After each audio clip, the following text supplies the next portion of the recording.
kemaslahatan kebajikan dalam kehidupan manusia di dunia dan akhirat. Kemudian pada ayat selanjutnya tadi dikatakan bahwa antara kebaikan dan kejahatan itu sudah tampak jelas perbedaannya. Namun idfa' billati hiya ahsan, hendaklah kamu serukan ajakan kebajikan itu berupa seruan dakwah Islam itu dengan cara yang sangat bagus, dengan cara yang lebih hikmah, lebih wisdom, lebih bijaksana. Para hadirin, kalau ayat ini kita kupas, apalagi kalau kemudian kita hubungkan dengan pembukaan ceramah subuh ini tadi, saya menyinggung sebuah firman Allah, walladzi arsala rasulahu bil huda wa dinil haq, dan demi zat yang telah mengutus rasulnya,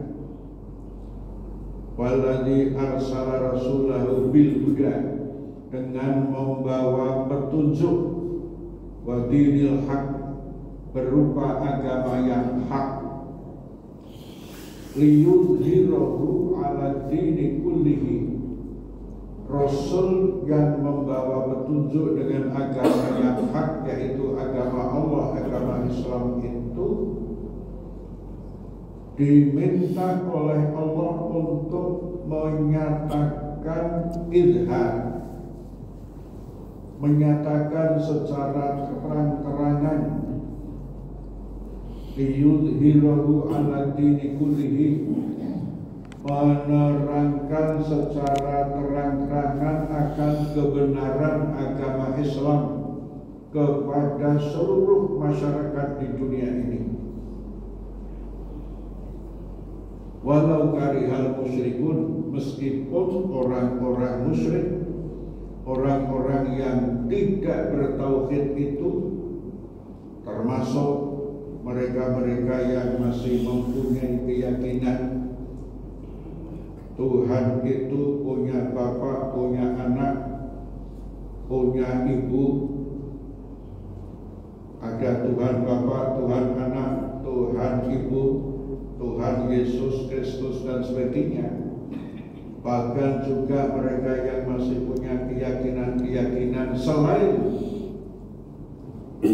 ketauhidan Allah, itu harus kita beri penjelasan bahwa inna dina indallahil Islam, sesungguhnya agama yang hak itu adalah Islam, hanya Islam, Islam yang dibawa oleh seluruh Rasul dan yang terakhir disempurnakan oleh Nabi kita Muhammad Sallallahu Alaihi Wasallam sesuai dengan firman Allah, al-yawma akmaltu lakum dinakum wa atmamtu alaikum nikmati wa raditu lakumul Islam dinan. Pada hari ini aku telah sempurnakan agamaku, yaitu agama Islam, dan aku telah cukupkan nikmatku berupa tuntunan ad-din al-Islam itu. Bahkan aku telah ridho Islam itu sebagai agama kamu. Jadi sudah semakin jelas pegangan kita Al-Quran itu, bahwa Islam yang kita anut itu adalah Islam yang dibawa oleh Rasulullah SAW, yang sumbernya Al-Quran dan As-Sunnah. Dan Islam yang kita anut itu sejalan dengan muqarrarat majelis tarjih. Keputusan majelis tarjih itu berbunyi ad-dinul islamiyyu al-muhammadiyyu huwa ma anzalallahu fil Qur'an wa ma ja'at bihi as-sunnatu sahihatu minal awamiri wan nawahi wal irsyadat li salahil ibad dunyahum wa ukhrahum. Agama Islam yang dibawa oleh Nabi Muhammad sallallahu alaihi wasallam itu adalah ma anzalallahu fil Qur'an, sesuatu yang telah diturunkan oleh Allah di dalam Al-Qur'an. Wa ma ja'at bihi as-sunnatu sahihatu, dan sesuatu yang sudah dibawa oleh Nabiullah Muhammad sallallahu alaihi wasallam berupa as-sunnah as-sahihah, sunnah sahihah, sunnah-sunnahnya Rasul yang sahih, yang punya derajat mutawatir dan punya derajat as-sahih al-maqbulah, hadis yang tingkatannya sahih yang makbul, punya derajat bisa diterima untuk menjadi dalil-dalil dalam mengambil sebuah keputusan keagamaan. Di mana Al-Quran dan Sunnah itu berisi al-awamir, perintah-perintah, berisi al-nawahi, larangan-larangan, berisi al-irsyadat, nasihat-nasihat, petunjuk-petunjuk, yang kesemuanya itu dalam rangka li sholahil ibadi, mewujudkan kemaslahatan hidup manusia dunyahum wa ukhrahum, baik untuk urusan dunia maupun untuk urusan akhirat. Dengan demikian kita semakin yakin bahwa Islam yang diturunkan oleh Nabiullah Muhammad SAW, yang sumbernya Quran dan Sunnah Sahihah, itu harus kita jadikan sebuah pedoman hidup, manhaj hidup, kompas hidup, dalam rangka untuk mewujudkan kemaslahatan hidup di dunia dan di akhirat. Apalagi kalau kita hubungkan lagi dengan hadis taraktu fikum amrayni ma ini tasantum bihima lan tadillu abadan ba'di kitabullah wa sunnata rasulih. Aku telah meninggalkan dua perkara untukmu. Jika kamu berpegang teguh kepada dua perkara itu dalam hidupmu, lan tadillu abadan ba'di, kamu tidak akan sesat selama-lamanya. Dua perkara itu adalah Al-Quran dan Sunnah. Jadi kita insya Allah kita semakin mantap berislam. Gak usah ragu-ragu. Apalagi ada pihak-pihak yang secara sistematis, masif dan terstruktur, baik secara jahar maupun sir, secara terang-terangan maupun secara diam-diam, mereka berusaha untuk merapuhkan akidah tauhid kita, akidah Islam kita, dengan berpayung kepada asas at-tasamuh, toleransi dalam beragama. Kita ingat bagaimana perjuangan Rasulullah SAW dalam menegakkan tauhid, dihadapkan kepada berbagai tantangan-tantangan dari dalam maupun dari luar.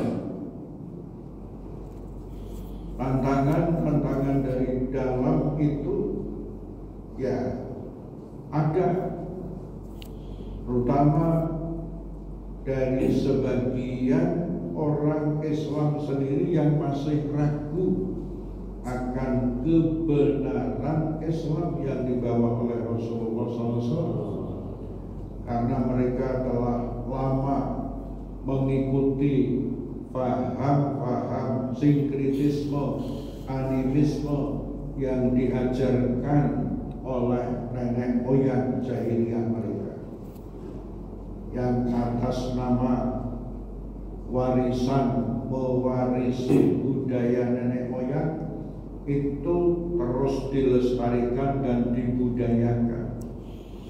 Bahkan bapak-bapak dan ibu-ibu konon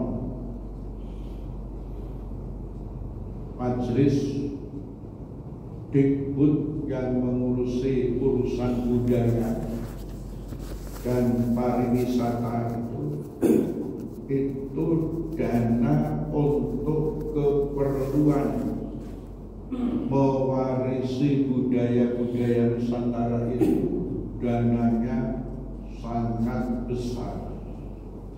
Yang dana ini ternyata oleh pihak-pihak non-muslim dimanfaatkan dalam rangka melanjutkan gerakan-gerakan perakuhan tauhid umat Islam dengan alasan mewarisi budaya nenek moyang. Masih banyak budaya-budaya yang tidak sejalan dengan Islam dipelihara, dikembangkan, diberi biaya yang banyak atas nama pariwisata, yang pariwisata itu juga memasukkan devisa negara. Padahal kalau ini kita hubungkan dengan ideologi Pancasila, di mana sila pertama adalah ketuhanan yang Maha Esa, yaitu Tauhidullah. Apalagi Undang-Undang Dasar 1945 pasal 29 ayat 1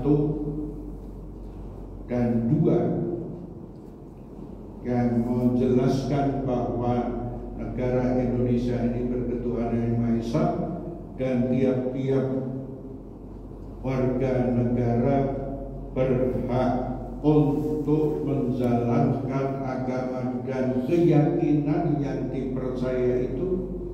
Maka jelas apa yang mereka lakukan atas nama devisa negara pada satu sisi, tapi pada sisi lain merapuhkan akidah ketauhidan umat Islam, maka ini harus dilawan. Cuma perlawanannya juga sesuai dengan Al-Quran. Idfa billati hiya ahsan. Kita menulis, kita membuat pernyataan, kita dakwah di berbagai tempat untuk meluruskan yang bengkok itu, untuk menjelaskan yang remang-remang itu, untuk mengembalikan paham sinkretisme itu kepada paham tauhid. Rasulullah pun ketika itu juga menghadapi tantangan dari dalam apalagi dari luar, termasuk tantangan agar Rasulullah melakukan kompromi keagamaan. Hari ini Rasulullah dan para sahabat disilahkan untuk menjalankan ibadah keyakinan sesuai dengan keyakinannya. Tapi hari esok diminta Rasulullah dan para sahabatnya mengikuti dan menjalankan akidah dan keyakinan orang-orang jahiliyah, orang-orang kufar Mekah. Apa jawab Rasulullah sesuai dengan firman Allah dalam Al-Quran? Qul ya ayyuhal kafirun, wahai orang-orang kafir, la a'budu ma ta'budun, aku tidak akan menyembah apa yang sudah kamu sembah, dan kamu juga tidak usah menyembah sebagaimana yang aku sembah. Lalu ditutup, lakum dinukum waliyadin. Agamamu adalah agamamu, agamaku adalah agamaku. Lakum a'malukum walana a'maluna. Silakan kamu beramal sesuai dengan keyakinanmu, tapi juga biarkanlah kami menjalankan keyakinan dan beramal sesuai dengan akidah kami. Dengan kata lain, ya harus ada garis demarkasi yang jelas. Jangan kemudian tumpang tindih dalam persoalan keyakinan, tumpang tindih dalam persoalan ibadah. Karena Muhammadiyah memahami tajdid, pembaharu, tajdid itu punya dua arti. Tajdid dalam arti pemurnian, tapi juga tajdid dalam rangka pembaruan.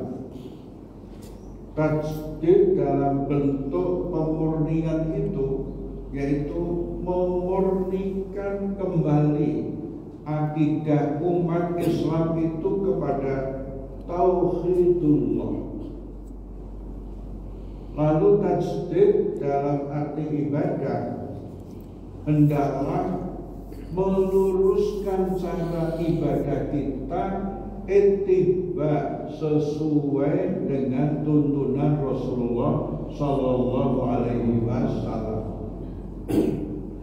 Adapun tajdid di bidang muamalah itu tentu harus sesuai dengan maqasidus syariah. Artinya maqasidus syariah itu tujuan atau prinsip-prinsip dari syariah Islam. Yang pertama adalah hifdzuddin, memelihara nilai-nilai agama.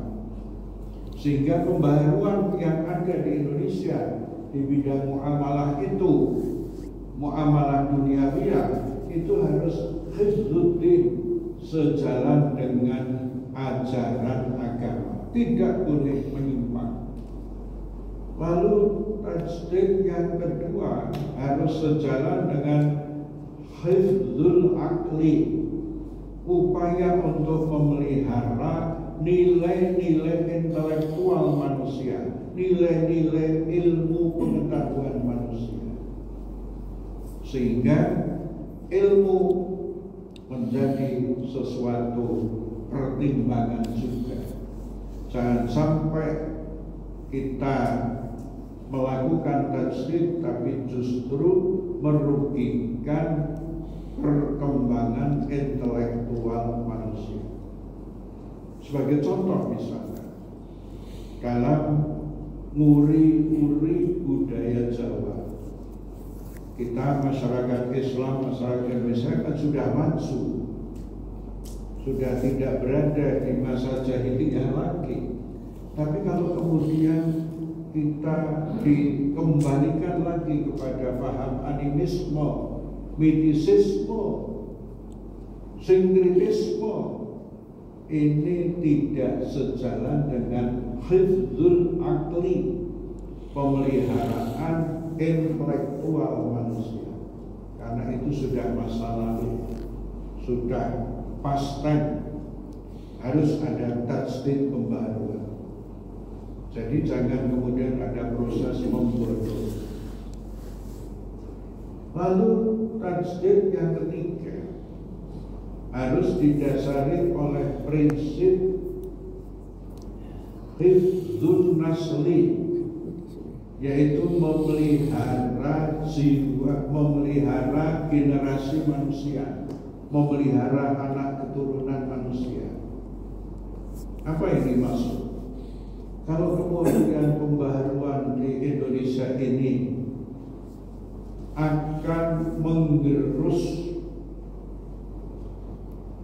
generasi muda dalam perkembangan intelektual dan akhlaknya, Misalkan diperbolehkannya minum minuman keras di sebagian daerah di Indonesia ini, bahkan didukung oleh seorang calon gubernur Jawa Tengah yang mendukung merestui berdirinya minuman keras, rumah-rumah makan yang menjual minuman keras di Jawa Tengah dan di Yogyakarta. Ini sebuah cara kehidupan yang dikatakan modern, tapi jeblos ke generasi muda. Karena kita semua sudah tahu betapa beratnya efek negatif dari minuman keras yang membuat orang tidak sadar akalnya, kehilangan keseimbangannya, lalu melakukan perbuatan-perbuatan yang out of control, yang membahayakan lingkungan, membahayakan keluarga.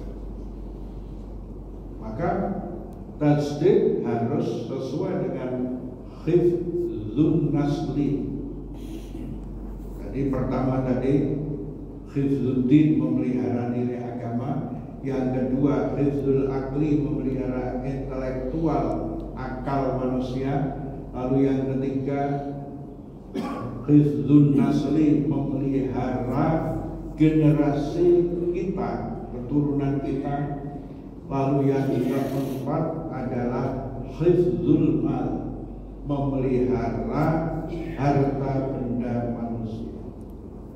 Nah, oleh karena itu berbagai bentuk pemborosan dalam berbagai aspek itu juga harus kita kenal.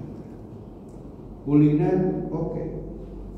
Tapi kalau kemudian tradisi kuliner itu dijadikan sebuah ideologi, sehingga seorang suami senang kuliner di mana-mana, sementara istrinya dan anak-anaknya yang seharusnya memerlukan dana untuk perkembangan pendidikan keluarga tertunda, maka ini juga sesuatu yang dinilai sebagai langkah yang bertentangan dengan hifdzul mal, pemeliharaan harta benda.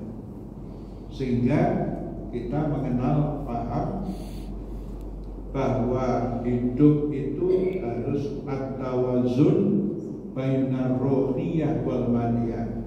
Hidup itu harus seimbang antara kebutuhan spiritual dan kebutuhan material, kebutuhan rohani dan jasmani, kebutuhan dunia dan akhirat.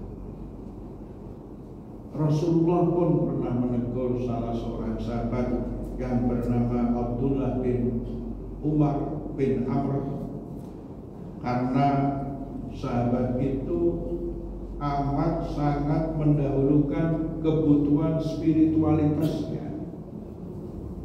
Hidupnya selalu berada di masjid, puasa Daud, kemudian tidak pernah berhidup bertetangga, tidak pernah hidup bermasyarakat. Hak-hak istri dan anaknya tidak pernah terpenuhi, sehingga istri dan anak-anaknya itu mengadu kepada Rasulullah, bagaimana ya Rasulullah, suami saya, orang tua saya kok seperti ini. Lalu ditabayunkan kepada istrinya Abdullah bin Amr ini, apakah betul berita itu? Betul Rasul, kami bersumpah ini betul-betul kenyataan. Kami diabaikan, kami dilenakan, kami tidak pernah diberi nafkah. Suami kami lebih menekankan pada kebutuhan spiritualitas saja, dari masjid ke masjid, sholat ke sholat dan sebagainya. Tidak pernah mencari nafkah, tidak pernah memberi asupan baik secara spiritual maupun material kepada kami. Kami terlena. Lalu Abdullah bin Amr tadi dipanggil oleh Rasulullah, dinasihati. Ya Abdullah, silakan kamu sholat, tetapi jangan lupakan istri dan anak. Silakan kamu puasa, tapi hak istri dan anakmu harus kamu penuhi. Silakan kamu menjalankan aspek-aspek ibadah yang lain, tetapi harus seimbang. Jangan sampai terjadi sebuah kepincangan. Karena apa? Karena istrimu juga punya hak terhadap kamu, anak-anakmu juga punya hak terhadap kamu. Lalu Abdullah bin Amr merubah